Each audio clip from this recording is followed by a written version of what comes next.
Hey y'all, alright, so we are doing a Nicki Minaj inspired tutorial today.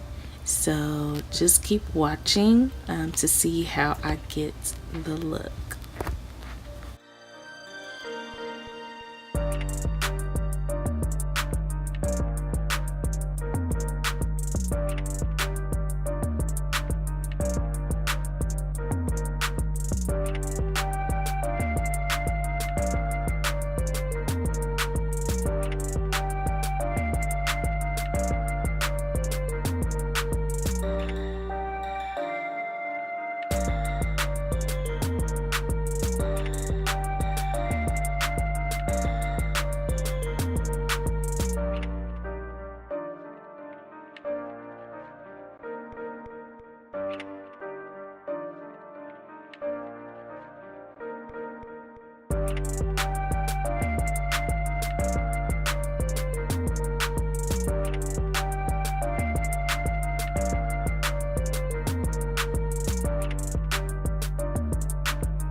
Alright y'all, so that is all for this look. I really hope you guys enjoyed this tutorial, and I will put all of the products that I use in the description box so you guys can see, and I'll see you guys in my next video. Don't forget to subscribe, and I'll see you guys later. Bye.